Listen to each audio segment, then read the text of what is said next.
कि पाकिस्तान ने कभी इससे पैसे पकड़े और कभी उससे।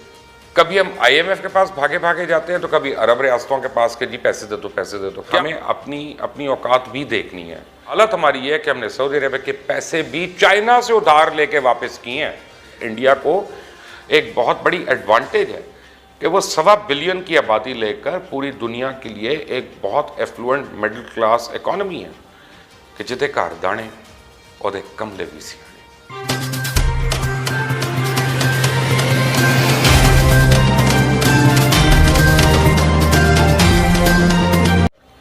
इस नए दौर में मुल्कों का स्टैंड और फैसले उनकी मईशत के मरूने मिन्नत होते हैं। या मेरा आपको फिर वही जवाब है कि पाकिस्तान की खारजा पॉलिसी उस वक्त तक आज़ाद नहीं हो सकती जब तक हम मुआशी तौर पर खुद मुख्तार नहीं होंगे। हमको सऊदी अरेबिया जैसे मुल्क डिक्टेट करते रहेंगे कि हमने मलेशियन समिट में नहीं जाना, हमने ये नहीं करना, हमने वो नहीं करना, इसलिए कि करप्शन पाकिस्तान का नंबर 1 मसला है। आप देखें कि हमारा कौन सा सियासतदान है, राइट, लेफ्ट, रिलीजियस, नेशनलिस्ट, जिस मर्जी सोच का बंदा या पार्टी हो, उनके कितने उनमें से लोग हैं उनके इर्द गिर्द, अगर उनके नहीं है तो, जिनके कारोबार, जायदादें, उनकी इमारात में इजाफा तो हुआ।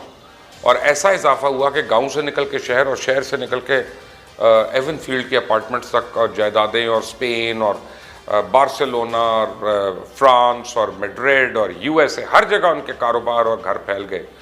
मगर इस बदकिस्मत मुल्क की मईशत बेहतर नहीं हुई। हुआ कुछ यूँ कि पाकिस्तान ने कभी इससे पैसे पकड़े और कभी उससे। कभी हम IMF के पास भागे भागे जाते हैं तो कभी अरब रियासतों के पास के जी पैसे दे दो पैसे दे दो। कभी कर्जों की किस्त देनी है, कभी हमको मुल्क चलाने के लिए उधार तेल चाहिए, कभी मुल्क को डिफ़ॉल्ट होने से बचाना है, कभी कर्जे को रीशेड्यूल करवाना है, कभी हमने कर्जे माफ़ करवाने हैं, कभी हमको नए कर्जे चाहिए होते हैं। अरे बाबा, कोई नया स्क्रिप्ट है हमारे पास?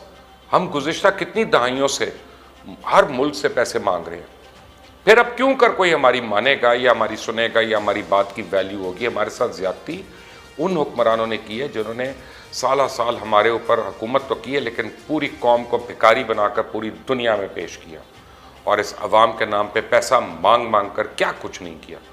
सिर्फ करप्शन की वो दास्तानें रकम की हैं कि आलमान अलफीस, रुपया, पैसा, जायदादों के वो अंबार लगाए हैं कि इनकी अगली कई नस्लें संवर चुकी हैं जो अभी तक आई नहीं है, लेकिन इस मुल्क और इस अवाम का उन्होंने बेड़ा गर्क कर दिया। मुझे आप बताएं ना, कौन सी ऐसी पार्टी है जिसके सीनियर लीडर्स के दुबई में, लंदन में, पेरिस में घर ना हो?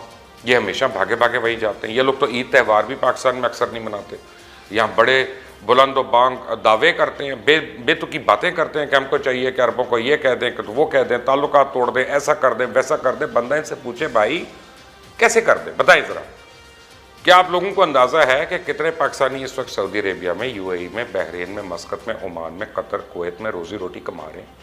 ये ज़रा फिगर्स देके फिर बात करें। मैं एक बात मानता हूँ कि वो अगर आते हैं तो अल्लाह ताला उनका ख्याल करेगा, उनका रिस्क अल्लाह ताला ने लगाना है। लेकिन ये भी फ़र्क है कि हम लोगों को जब जिम्मेदारियाँ अल्लाह ताला ने दी होती हैं दुनिया के अंदर, चाहे हम हुकूमत में हो या हुक्मरान तबके के करीब हों, तो फिर हमें अपनी औकात भी देखनी है।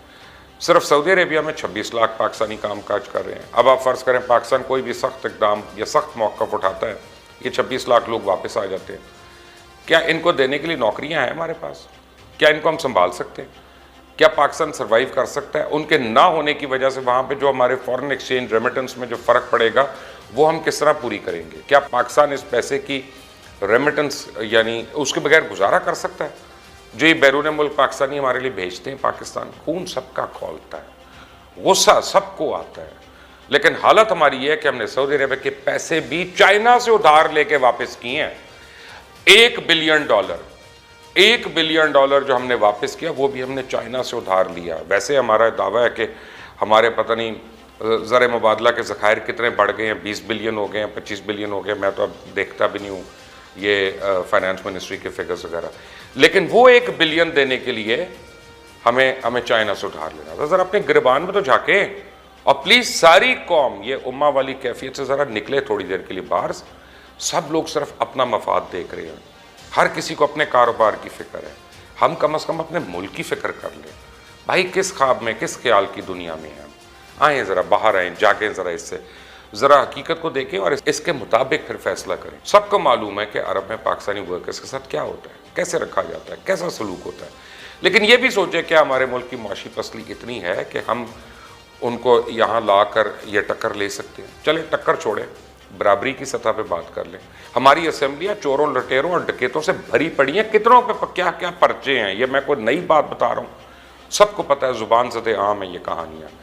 आजकल पाकिस्तान जो मुश्किल दौर से गुजर रहा है, कुछ कर नहीं पा रहा, उसकी एक वजह हमारी पॉलिटिक्स में करप्शन है, हमारी रूलिंग एलीट में करप्शन है, जिसके पीछे हमारी सड़कों पे आवाम जो है वो डंडे खाती है और वो मज़े से लंदन में बैठ के बाहर कॉफ़ी पी रहे होते हैं। बस एक खत लिख देते हैं कि मैं तो बीमार हूँ, कोरोना हो जाएगा तो मैं तो नहीं आ सकता। हकीकत ये है कि हमारी खारजा पॉलिसी पाकिस्तान और पाकिस्तानियों की इज़्ज़त उस वक्त तक दुनिया में नहीं होगी जब तक हम मुआशी ताकत नहीं बनेंगे, मुआशी तौर पे आज़ाद नहीं होंगे।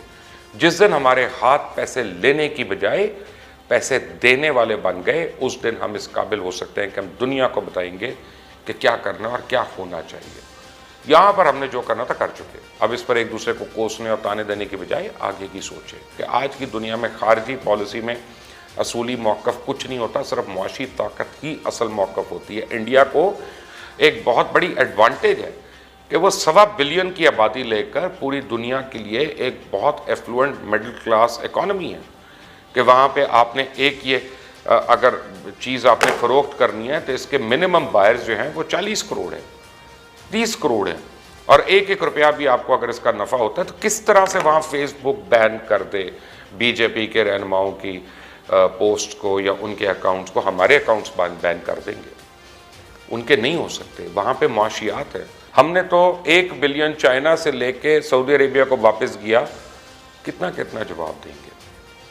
अब सवाल ये पैदा होता है कि हम अमेरिकन कैंप में हैं या हम चाइनीज़ कैंप में हैं।